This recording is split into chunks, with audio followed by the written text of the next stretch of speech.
সুপ্রিয় শিক্ষার্থীবৃন্দ, শিক্ষাপতি চ্যানেলে তোমাদেরকে স্বাগত জানাই।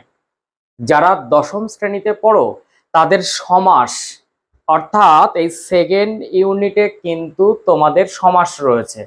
তাই মাধ্যমিক যারা 2024 দেবে সেই সমস্ত পরীক্ষার্থীদের সেকেন্ড ইউনিট পরীক্ষা দেওয়ার জন্য সমাস থেকে এই এসএকিউ এমসিকিউ গুলো করে যেতে হবে। প্রথম থেকে শেষ পর্যন্ত ভিডিওটা দেখলে তোমরা বুঝতে পারবে তোমাদের এই সেকেন্ড ইউনিটে এমনকি টেস্ট এবং ফাইনাল এক্সাম 2024 মাধ্যমিক সেখানে সমাজ থেকে কোন কোন এসএকিউ কোন কোন এমসিকিউ গুলো থাকবে আমি এ টু জেড সেটা বলে যাব, শুধু নয় তার উত্তর পর্যন্ত আমি দিয়ে যাব এবং কোন উত্তরটা কতটা অ্যাপ্রোপ্রিয়েট, কোন উত্তর লিখতে হবে, কতটুকু লিখতে হবে তা কিন্তু তুমি জানতে পারবে। কাজে এই ভিডিওটা প্রথম থেকে শেষ পর্যন্ত তোমাকে দেখতেই হবে। দেখে গেলে ব্যাকরণের সমাস নিয়ে কোনো সমস্যা থাকবে না, অন্তত এমসিকিউ এসএকিউ এর ক্ষেত্রে। তাহলে প্রথম থেকে শেষ পর্যন্ত ভিডিওটা ভালো করে অবজারভেশন করো। সমাস থেকে প্রথম প্রশ্ন রাখছি, সমাস কথার অর্থ কি? দেখো উত্তরটা দেখো, সমাস কথার অর্থ হচ্ছে সংক্ষেপ বা সংক্ষেপিত বা সংক্ষেপণ, অর্থাৎ বড় একটি বাক্য বা বড় একটি বিষয়কে ছোট্ট করে বলা। তাহলে কি উত্তর লিখবে? সমাস কথার অর্থ হচ্ছে সংক্ষেপিত। এরপরের প্রশ্ন, সমাস শব্দের ব্যুৎপত্তি কি? ভালো করে দেখে নাও বোর্ডে। সমাস শব্দের ব্যুৎপত্তি লিখছি সম পূর্বক, এই যে একটা দাগ এটাকে পূর্বক বলে, সম পূর্বক অস ধাতু, এটা ধাতু সিম্বল, অস ধাতু যোগ অ। এরপরের প্রশ্ন, পূর্বপদ পরপদ সমসমান পদ কাকে বলে? ব্যাস বাক্য কাকে বলে? ব্যাস বাক্যের অপর নাম কি? চলো এই উত্তরগুলো এবার বলি। প্রথমে পূর্বপদ। ব্যাস বাক্যের প্রথম পদটিকে পূর্বপদ বলা হয়। ব্যাস বাক্যের পূর্বপদের পরের পদটিকে বা শেষ পদটিকে বলা হয় উত্তরপদ বা পরপদ। ব্যাস বাক্যের প্রতিটি পদকে সমসমান পদ বলে, তবে পূর্বপদ আর পরপদ বাদ রাখলে আর যে পদগুলো থাকে সেগুলিকে বলা হয় সমসমান সহায়ক পদ। ক্লিয়ার? একটা এক্সাম্পল দিলেই বুঝতে পারবে। সিংহাসন, ব্যাস বাক্য করলাম সিংহ চিহ্নিত আসন। দেখো বোর্ডের দিকে, সিংহ চিহ্নিত আসন, সেখানে সিংহ পূর্বপদ, আসন পরপদ, তাহলে মাঝখানের ওই পদটিকে আমরা কি বলবো? সমসমান সহায়ক পদ। ক্লিয়ার? ব্যাস বাক্যের অপর নাম বিগ্রহ বাক্য। সমাসবদ্ধ পদকে ভাঙলে যে বাক্য পাওয়া যায় তাকে বলা হয় ব্যাস বাক্য। তাহলে সমাসবদ্ধ পদ কাকে বলে? ব্যাস বাক্যের সংক্ষেপিত রূপ বা ব্যাস বাক্যকে ছোট করলে যেটি পাওয়া যায় তাকে বলা হয় সমাসবদ্ধ পদ। এবার প্রশ্ন হচ্ছে, দ্বন্দ্ব সমাস কাকে বলে? যে সমাসে পূর্বপদ ও পরপদ একটি সংযোজক অব্যয় দ্বারা যুক্ত হয় এবং উভয় পদেরই অর্থ প্রাধান্য পায় তাকে বলা হয় দ্বন্দ্ব সমাস। দ্বন্দ্ব কথার অর্থ কি? দ্বন্দ্ব কথার অর্থ হচ্ছে মিলন, দ্বন্দ্ব কথার অর্থ হচ্ছে সংঘাত, বা দ্বন্দ্ব কথার অর্থ হচ্ছে বিবাদ। এরপরের প্রশ্ন, দ্বন্দ্ব সমাসের কয়েকটি শ্রেণীকরণের নাম বলো। তোমরা বিপরীতার্থক দ্বন্দ্ব করবে, তোমরা অলোপ দ্বন্দ্ব করবে, তোমরা সমার্থক বা সার্থক দ্বন্দ্ব করবে, তোমরা বহুপদী দ্বন্দ্ব করবে, তোমরা একশেষ দ্বন্দ্ব করবে। এরপরের প্রশ্ন, একশেষ দ্বন্দ্ব সমাস কাকে বলে? যে দ্বন্দ্ব সমাসের সমাসবদ্ধ পদ একটি মাত্র পদ দ্বারা গঠিত হয় তাকে একশেষ দ্বন্দ্ব বলে। যেমন আমরা, আমি, তুমি ও সে।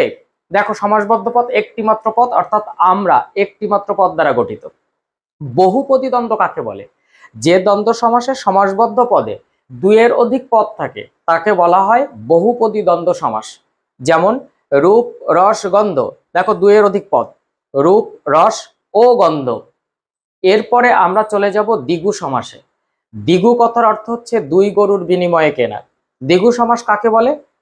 যে সমাসে পূর্বপদ সংখ্যাবাচক এবং পরপদ সমষ্টিবাচক তাকে আমরা বলি দ্বিগু সমাস। এই দ্বিগু সমাস দুই প্রকারের, সমাহার দ্বিগু আর তদ্ধিতান্তক দ্বিগু। সমাহার দ্বিগু কি? সাত সমুদ্রের সমাহার সমান সাত সমুদ্র, সমাহার দ্বিগু। তিন কড়ি, তিন কড়ির বিনিময়ে কেনা, তদ্ধিতান্তক দ্বিগু। দ্বিগু কথার অর্থ কি? দুই গরুর বিনিময়ে কেনা। দ্বিগু সমাসে কোন পদের অর্থ প্রাধান্য পায়? এবার আসছি তৎপুরুষ সমাস। এর উপরে কি প্রশ্ন হতে পারে? তৎপুরুষ কথার অর্থ কি? তার পুরুষ। তৎপুরুষ সমাস কাকে বলে? যে সমাসে পূর্ব পদে বিভক্তি বা অনুসর্গ লোপ পেয়ে পরপদের অর্থ প্রধানভাবে প্রতীয়মান হয় তাকে তৎপুরুষ সমাস বলে। এই সমাসকে কারক প্রধান সমাস বলে। তার কারণ কি? কারকের যতগুলো শ্রেণীকরণ, কর্তৃকারক বাদ রাখলে, অকারকের যতগুলো শ্রেণীকরণ, সম্বোধন পদ বাদ রাখলে, এই সবগুলোই তৎপুরুষ সমাসের শ্রেণীকরণ। যেমন কর্ম তৎপুরুষ, করণ তৎপুরুষ, নিমিত্ত তৎপুরুষ, অপদান তৎপুরুষ, অধিকরণ তৎপুরুষ, সম্বন্ধ তৎপুরুষ। কাজেই এটিকে আমরা বলি কারক প্রধান সমাস। এখান থেকে তোমাদের আসতে পারে উপপদ তৎপুরুষ সমাস কাকে বলে? কৃদান্ত পদের সঙ্গে উপপদের মিলনে যে সমাস হয় তাকে বলা হয় উপপদ তৎপুরুষ। যেমন ইন্দ্রজিৎ, ইন্দ্রকে জয় করেন যিনি। এখান থেকে একটা প্রশ্ন তোমরা করে রাখবে, উপপদ কাকে বলে, কৃদান্ত পদ কাকে বলে। এবারে কর্মধারায় সমাসের থেকে কি কি প্রশ্ন আসতে পারে? কর্মধারায় কথার অর্থ কি? কর্মকে ধারণ করেন যিনি। কর্মধারায় সমাসে কোন পদের অর্থ প্রাধান্য পায়? খুব ইম্পর্টেন্ট প্রশ্ন কিন্তু। কর্মধারায় থেকে আসতে পারে মধ্যপদলোপী কর্মধারায় সমাস কাকে বলে? যে কর্মধারায় সমাসে মাঝখানের পদ লোপ পায় তাকে বলা হয় মধ্যপদলোপী কর্মধারায় সমাস। যেমন সিংহ চিহ্নিত আসন সমান সিংহাসন, মাঝখানের পদ লোপ পেল, তাই এটাকে আমরা মধ্যপদলোপী কর্মধারায় সমাস বলবো। এখান থেকে উপমান আর উপমিত কর্মধারায় সমাস কাকে বলে? রূপক কর্মধারায় সমাস কাকে বলে? এখানে কিন্তু ভীষণ ইম্পর্টেন্ট। উপমান আর উপমিত কর্মধারায় সমাসের পার্থক্য লেখো। এবারে আমরা আসব বহুব্রী সমাসে। বহুব্রী কথার অর্থ কি? বহু মানে অনেক, ব্রী মানে ধান্য বা ধন সম্পত্তি। অর্থাৎ বহুব্রী কথার অর্থ হচ্ছে কি? অনেক ধন বা ধন সম্পত্তি আছে যার।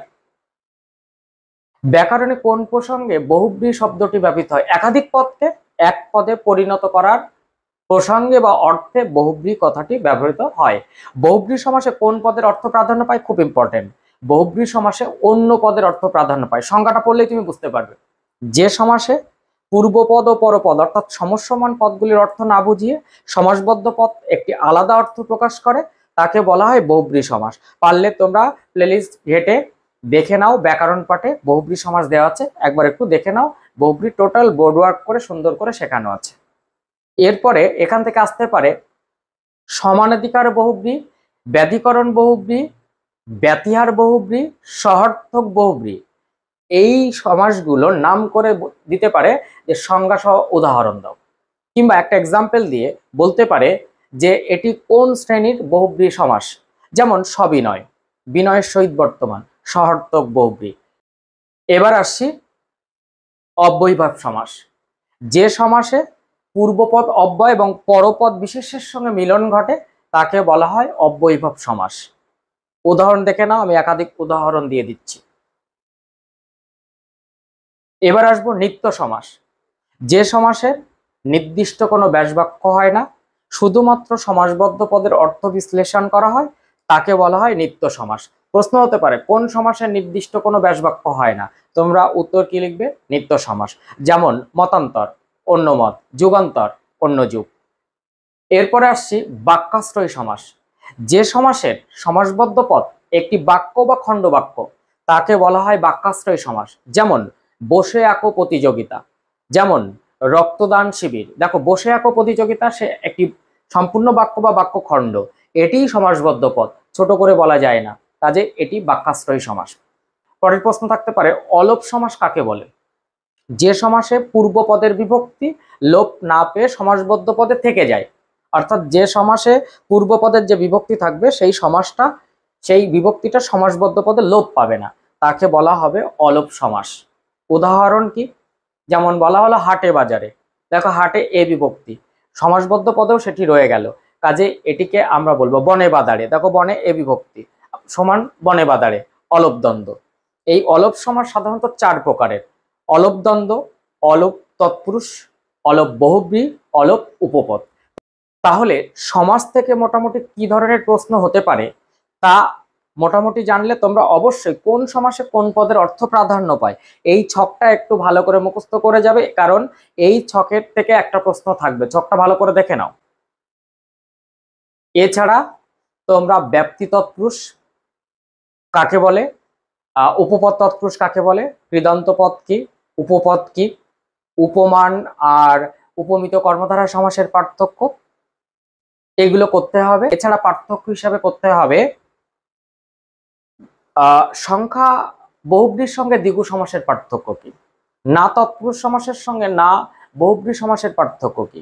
এই ধরনের প্রশ্নগুলো তোমাদের কিন্তু আসবে।